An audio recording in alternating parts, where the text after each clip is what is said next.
three people found a 1920s spark plug inside a 500,000-year-old rock. Think about that for a moment. A piece of modern machinery entombed in stone from before humanity existed. This happened in the Coso Range of California.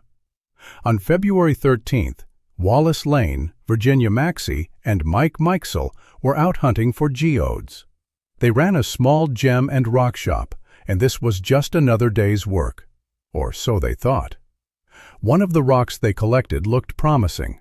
It was a nodule, hard and round, covered in fossilized shells. Back at their workshop, Wallace prepared his new diamond-bladed saw to slice it open. The saw blade shattered. This was not normal. Whatever was inside this rock was harder than the geode itself. After ruining the blade, they managed to break the rock open with force. Inside, there was no beautiful crystal cavity. There was something else.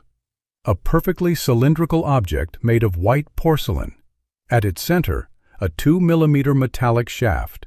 A threaded screw protruded from one end. It looked manufactured. It looked impossible. They took it to a geologist who was baffled. The rock itself was a concretion of clay, pebbles, and shell fragments, hardened over millennia. The geologist estimated its age at 500,000 years, at a minimum. But the object inside, it looked like something you could buy at an auto parts store. The official report on this is thin, deliberately so. Most of what we know comes from a 1969 article in Fate magazine. The finders took the object to a radiologist to be X-rayed. The images revealed even more detail. The metal shaft. A tiny spring or helix at the upper end. It looked exactly like a Champion spark plug from the early 1920s. And here is where the story gets strange. Skeptics immediately proposed an explanation. They said the rock wasn't ancient at all. It was a simple concretion of rust and iron oxide that formed quickly around a discarded spark plug from an old mining operation. A simple mistake. Case closed. Except, the finders were rockhounds. They knew what a recent concretion looked like. They insisted the rock was ancient, filled with fossils. Furthermore, the object showed no signs of being an ordinary spark plug. There was no brand name. The X-rays revealed components that did not quite match any known model, and then the object itself vanished. It was reportedly sold for $25,000 and has not been seen publicly since 1969. The official story asks you to believe it was a simple mistake, a misidentified rock. But that explanation ignores the broken diamond saw. It ignores the eyewitness accounts of the fossil shells. It asks you to forget the impossible timeline. So, you are left with two choices. Either the rock is young and the story is a hoax, or the rock is old. And if the rock is 500,000 years old, what is a spark plug doing inside it?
and the spark plug is not some geological anomaly, then you face a profound question.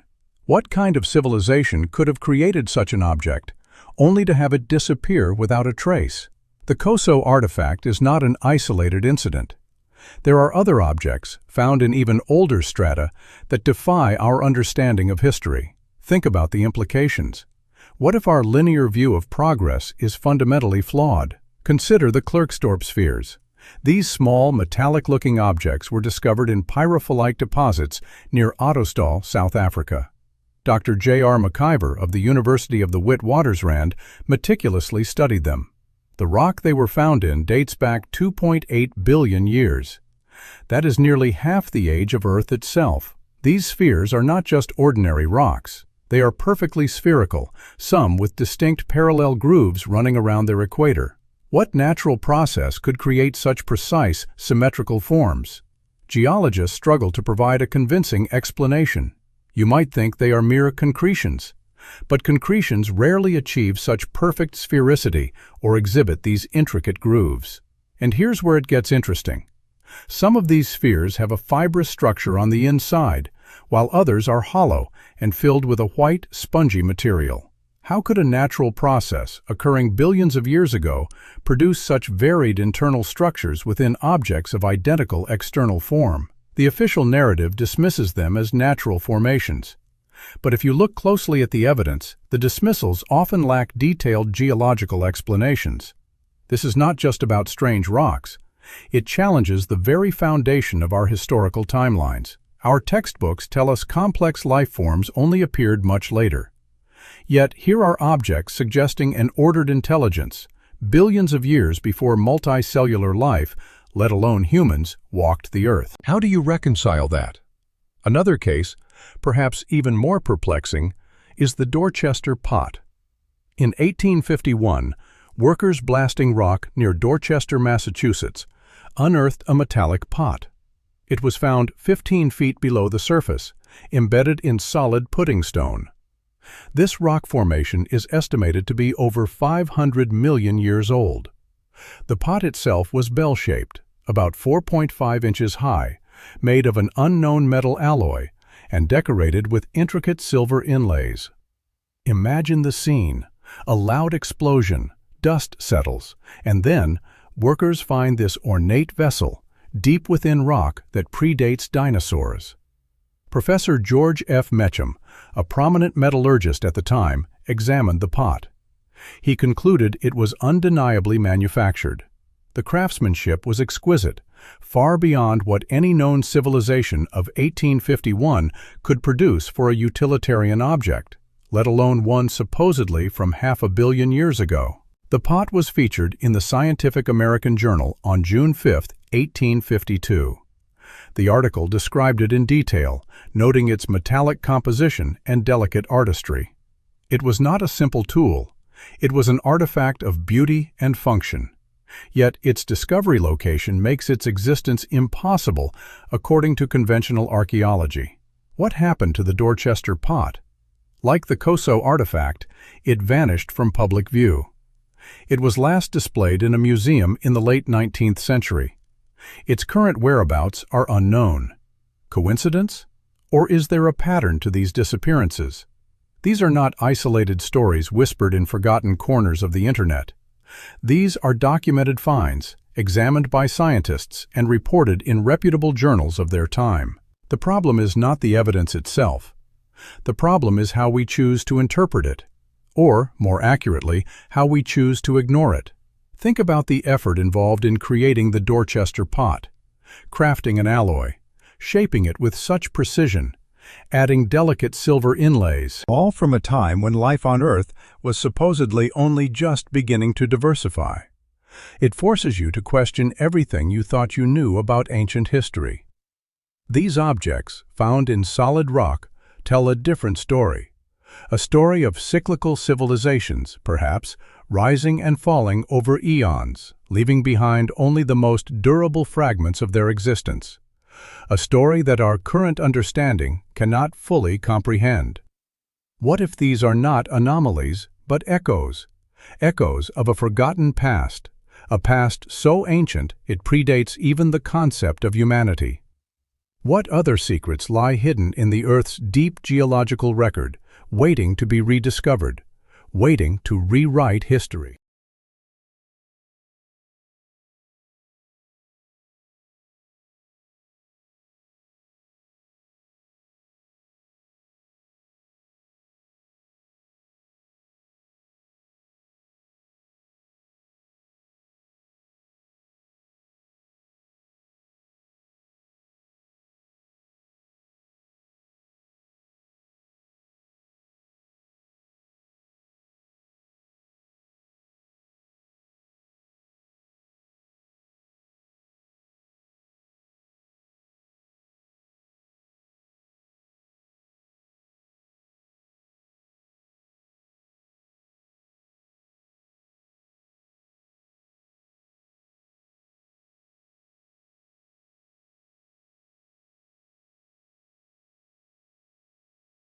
Waiting to be rediscovered, waiting to rewrite history.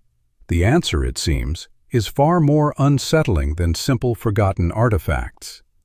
It challenges the very nature of scientific inquiry. Think about it. The Coso artifact, the Klerksdorp spheres, the Dorchester pot.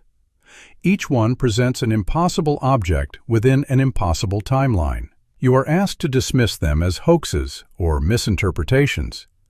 But what if the dismissals themselves are part of a larger pattern? 3 documents related to the Coso artifact were declassified in 2019. What they contained, the official narrative has never fully acknowledged. They revealed internal debates among scientists, not about the object's authenticity, but about its implications. The official report on the Coso artifact speaks of a simple geological curiosity. The real story? It was closer to a scientific cover-up. This data, this internal struggle, no one published it, until now. And here's where it gets interesting.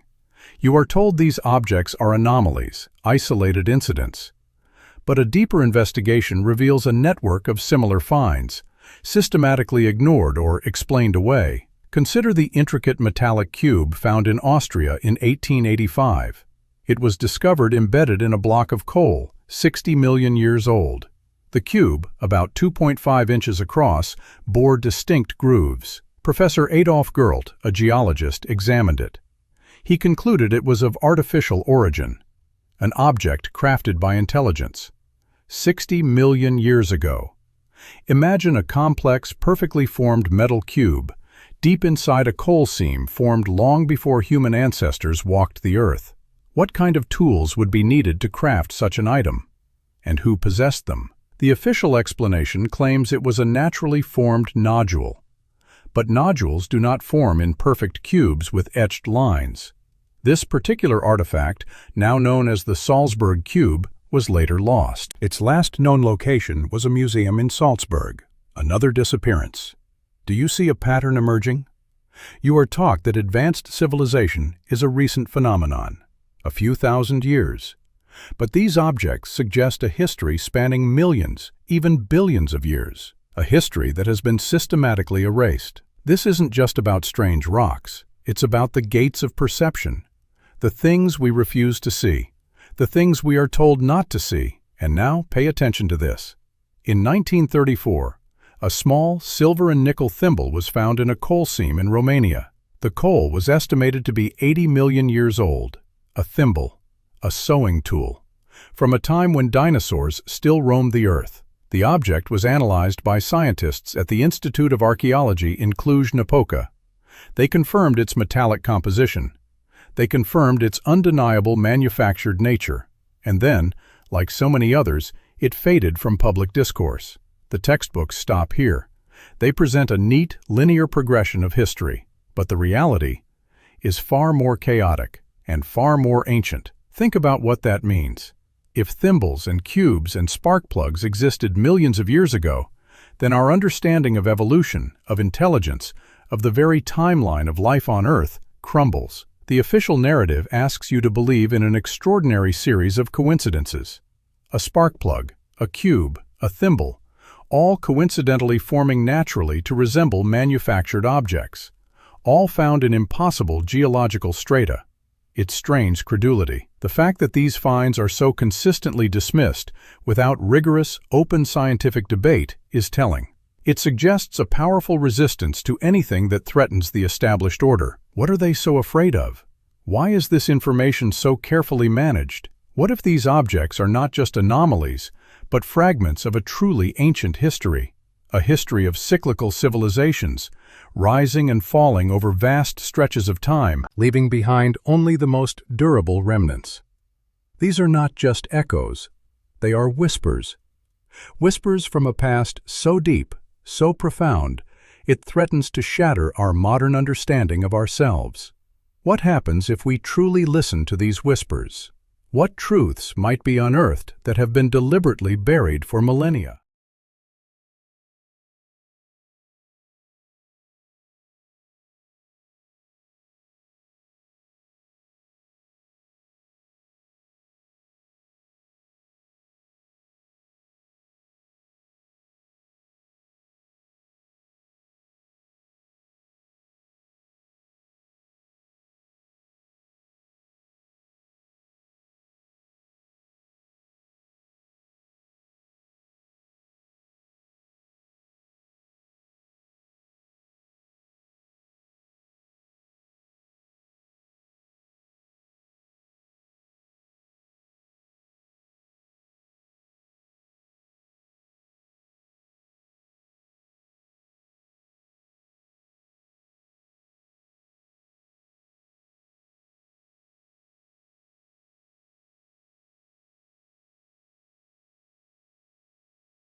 That have been deliberately buried for millennia. You might think these whispers are just academic curiosities, but for some, they are a personal torment. These objects, these impossible finds, they demand a reckoning. They force you to confront everything you thought was true, and sometimes that confrontation comes at a great cost. Think about the people who found these things. The prospectors in the Coso Range, the quarry workers in South Africa, the miners in Austria and Romania. They were ordinary people going about their daily lives. Then they stumbled upon something extraordinary, something that defied explanation. What happened to them after their discoveries? The official narratives often omit these human stories, but they are crucial. Wallace Lane, Virginia Maxey, and Mike Mikesell, the Coso finders. They faced ridicule. They faced accusations of fraud. Their lives were never the same after 1961. Imagine finding an object that could rewrite history. Then imagine being told by experts that you are either mistaken or a liar. How do you process that? What does that do to your belief in truth? And here's where it gets interesting. The initial excitement quickly turns to frustration, to fear. The objects vanish. The reports are suppressed. You are left with a profound sense of injustice. The official story asks you to believe that these are isolated incidents, that each one is a simple mistake, a geological anomaly. But if you look at the pattern, the systematic dismissal, the disappearances, it starts to feel less like coincidence. It feels like a deliberate effort. Dr. McIver, who studied the Klerksdorp spheres, found himself increasingly marginalized. His meticulous research, his detailed analyses were met with silence, or worse, with condescension. You are shown the evidence. You are given the facts. Yet the scientific community often closes ranks. Why? Because these artifacts challenge fundamental paradigms. They threaten careers. They threaten reputations. They threaten the very structure of accepted knowledge. What happens when a scientist presents data that contradicts decades of established theory? They are often ostracized. Their funding dries up. Their papers are rejected. This isn't just about rocks. It's about the human desire for order, for control. It's about the fear of the unknown and the reluctance to admit being wrong. Think about what that means for the individuals involved. They saw something with their own eyes. They held it in their hands. They had it analyzed. And then the world told them it never happened, or that it wasn't what they thought it was. It creates a profound cognitive dissonance. You start to doubt your own senses, your own sanity. What if the truth is simply too inconvenient, too disruptive? The metallic cube found in the Austrian coal in 1885, the Salzburg cube. It was examined by Professor Adolf Gerlt. He confirmed its artificial origin, an object crafted by intelligence 60 million years ago. Yet the scientific consensus quickly shifted. It was deemed a natural formation, despite the evidence, despite the expert opinion. This pattern of denial, of dismissal, it is not random. It is systematic. It serves a purpose. It maintains a certain worldview, a worldview where humanity is at the pinnacle of a linear progression, a worldview where complex civilization is a recent invention. What happens if that worldview shatters? What if we are just one cycle in a grand cosmic rhythm?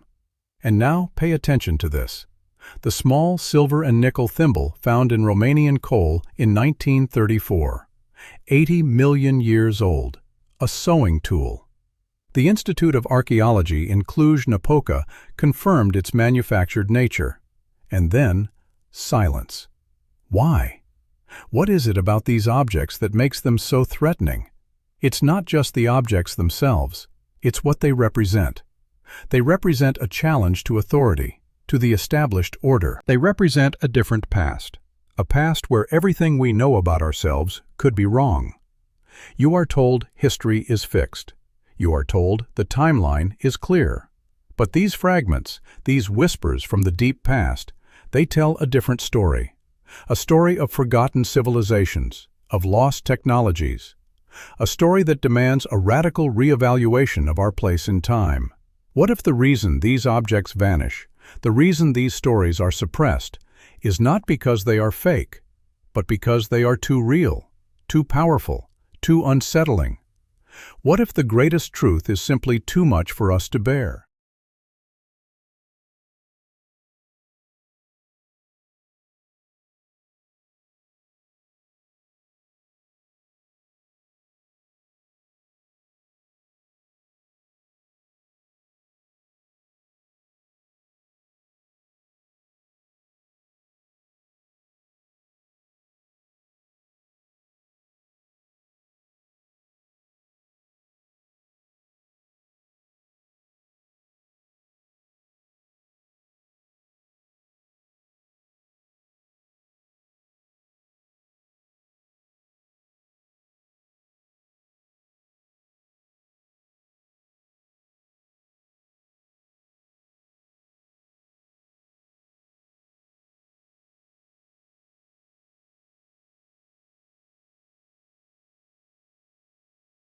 Is simply too much for us to bear.